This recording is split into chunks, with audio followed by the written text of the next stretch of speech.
Okay ji. Okay, students, today we will have the discussion on the revision that we will start as per this plan, as we discussed earlier. And in this plan, we have the topics mentioned over here: algorithm basics, arrays, functions and procedures, structure charts, string functions, file handling, ADTs, advanced functions. So today we'll be talking about the algorithm basics. आज हम इसको we will revise it. And in the algorithm basics, again, there are some fundamental concepts that you all need to remember, and that we will see.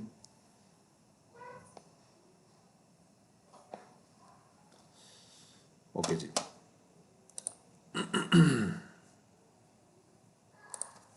So when we talk about the algorithm basics,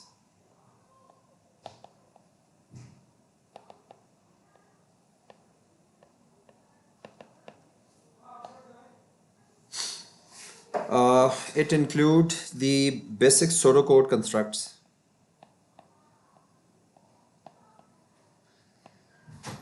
The pseudocode constructs that include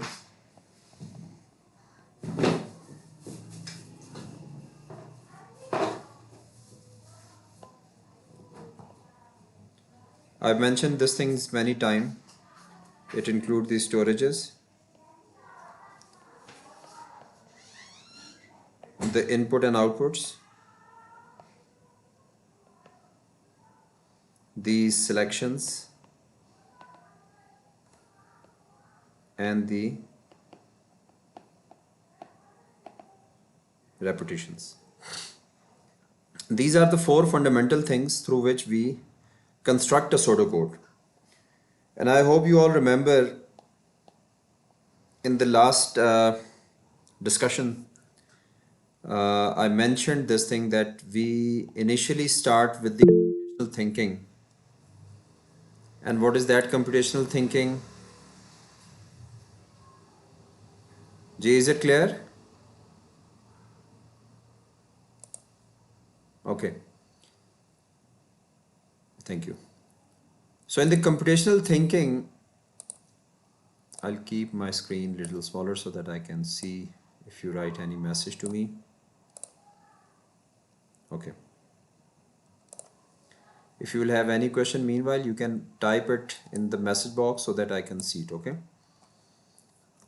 Okay, so I told you that modular programming, because whatever the programming we are doing in paper 2, it is placed under the category of modular programming.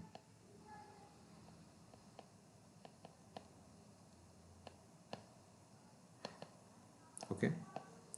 It is also called procedural programming. Means the code you will be writing, the pseudocode, the flowchart, you will be actually writing the codes for a module, a simple module. This is a single module.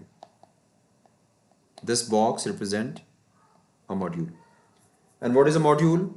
A small piece of code or a small piece of problem for which you write a code. So in order to create or write this module, you all need to understand how to use the different constructs, which are the fundamental things in writing the codes, in writing the solution. And these constructs include the storages, the input and outputs, the selections, and the repetitions. With these four things, we write and we create a pseudocode. And storages, you remember, these are variables, constants, arrays. Storages are the memory location that holds the data. So in the storages, we store the data, and variable a type of a storage that holds the data that changes during the execution of a program. And a constant is again a storage that holds the data which will remain fixed, which will not change during the execution of a program. An array has the bigger capacity than the variable and the constant. It is actually a list of variable or a collection of variables. And in input and output, we have input statements and we have output statement. Okay. So every pseudocode works by taking some input, process it, and then it gives the output. So we have inputs, we process the input, and then that certain output is given out. So every algorithm will have some inputs and output. And when we say input, normally the input is coming from the keyboard. We are giving the input through the keyboard. And when we say the output means we are showing the result on the screen. And in pseudocode, for the screen we write output keyword, and in pseudocode we write for the inputs we write input keyword. But if you are using the Visual Basic, for input we use console dot read line, and for output we use console dot write line.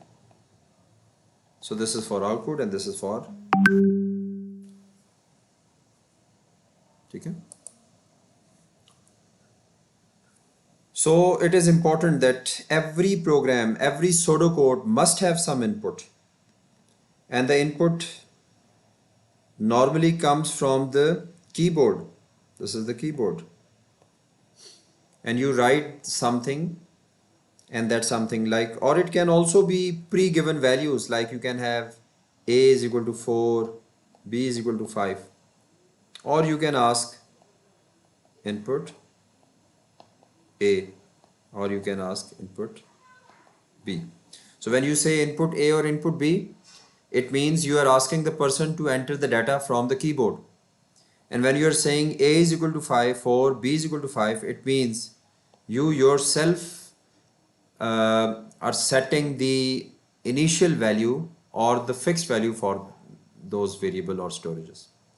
So after these values, they are input. Now what is the process? Process is that you calculate sum. Sum is equal to, let's say, a plus b.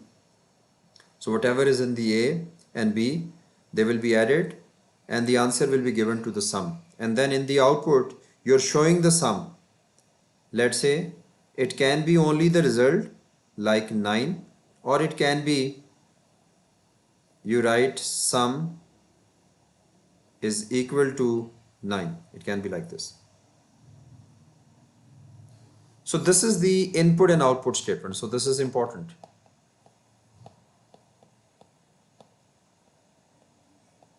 Okay. This is input and output. And the storages, I have made it clear that these are the variable, constants and arrays. And for these storages, there are rules. For these variable, constants and arrays, they're putting their names. There are rules. And they are also, their names are called identifier. We use identifier to give name to these variable, constants and arrays. So it is again the simple thing. I will not go into that detail. I hope you all understand it. And then third one is the selection. And what is selection? Selection is when you have to opt a line of a pseudocode or a statement based on a condition. So there are two selection statements. We have if, then, else, and if, and we have case and case. Okay, I'll explain it in the next slide. So the third construct is selections.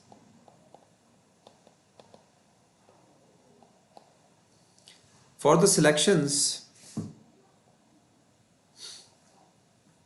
I said one is if, then, else, and if, and the other one is case of, and case. And what is selection? Selection is opting a statement based on a condition. Okay, so you are opting a condition, a statement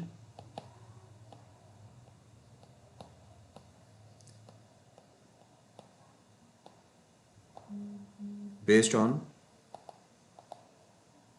Now in this, condition is very important. So here the condition is very important. Like you need to know that what is the difference between the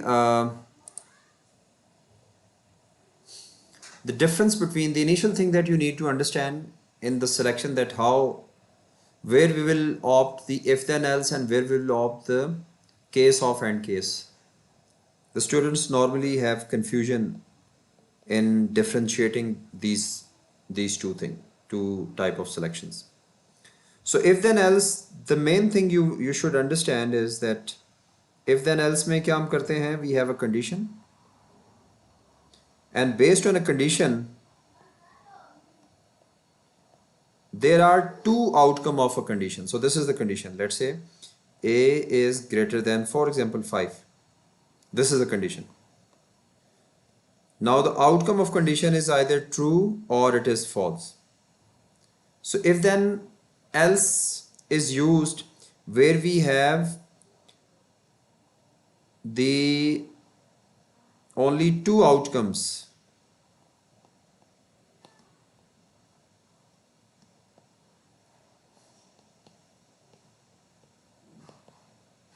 Two outcome of a condition.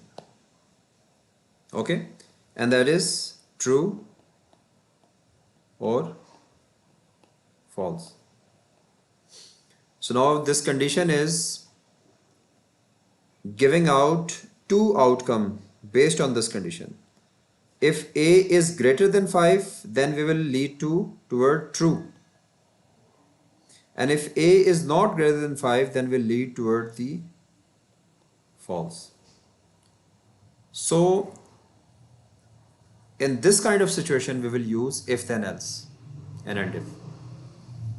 Okay, and talking about the case of an and case, now in this type of selection, the condition will have multiple outcome.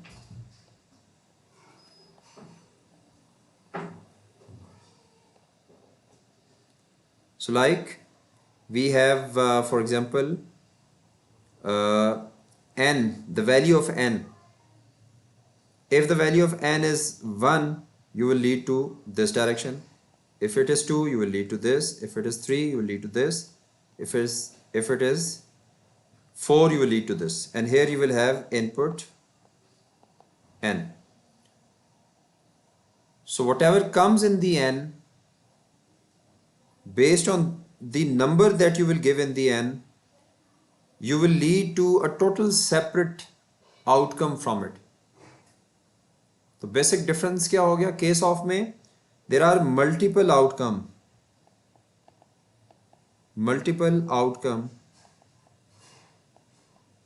of a condition. So we have multiple outcome of a condition, while in if then else we have only two outcome of condition. So we have two outcome of a condition. So this is how we understand the if then else, and the case of an end case. Okay, so this is the third important pseudocode construct. This is the third important pseudocode construct. Then coming toward the fourth construct, and the fourth construct is the repetitions. Repetition is loop, and in loop we have three types: for next, while, and while, repeat until. I'll just explain it in the next slide. The fourth one is the repetition.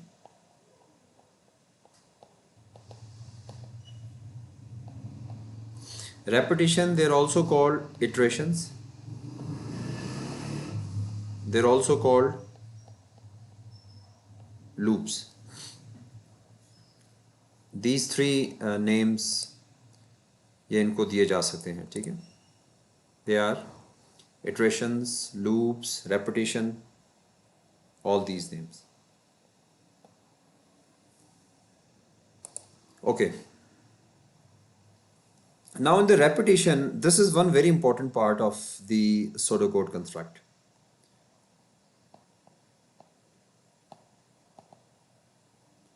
Repetition is repeating the thing again and again. So you're repeating a number of lines over a number of time. Initially, repetitions are of two types. One is called counter and the other is called condition. One is the counter loop. Repetition is a loop. So one is called counter loop and the other one is called condition loop. Counter loop, which repeats fixed number of time.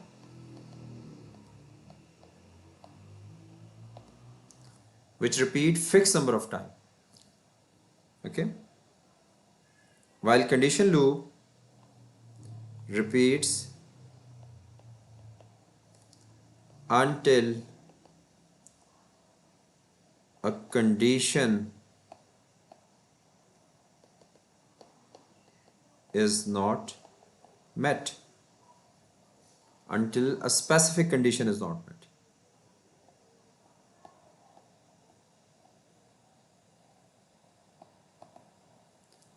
A given condition is not met, and that is the repetition. Okay.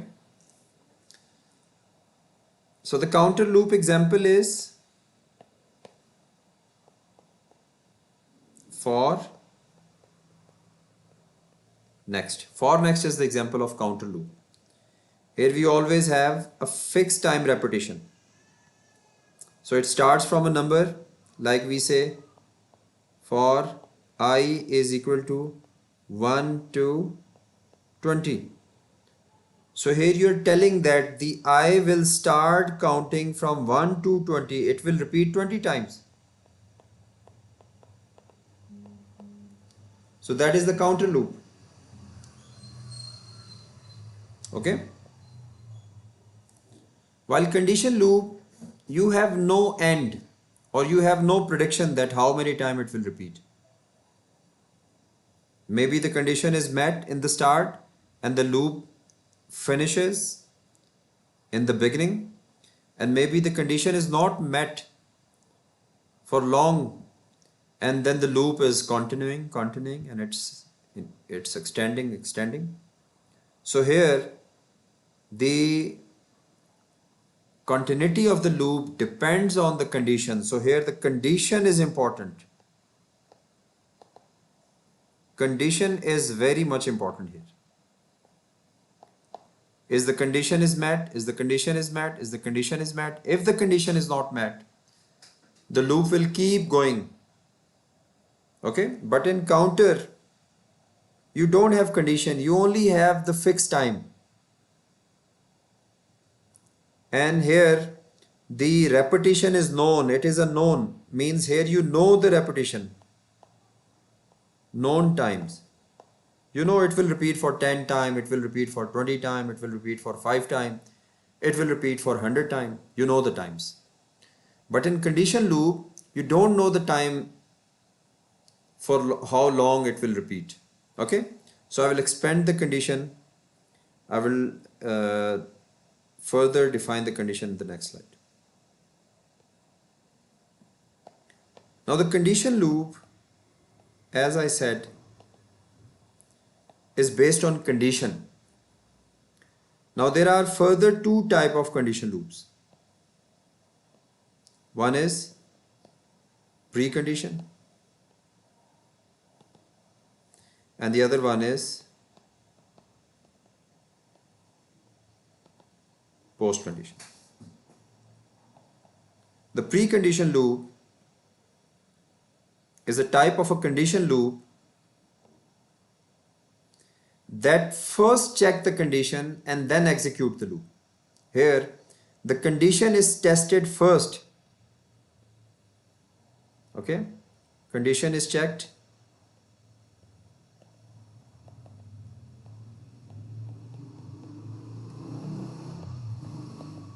The condition is checked first and then the loop will work.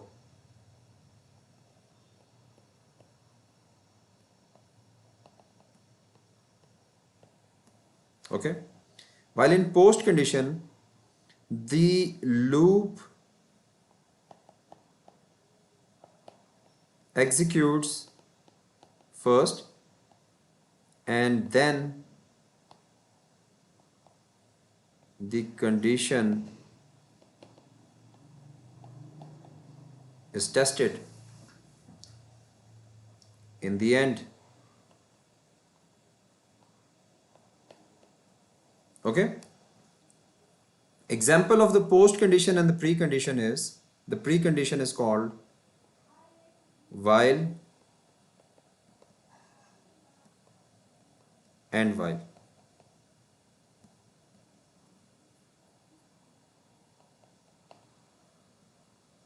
And the post condition is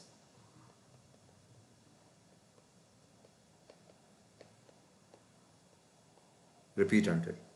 This is the post condition.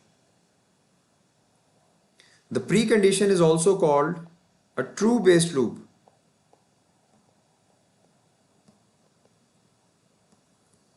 And post condition is called a false based loop.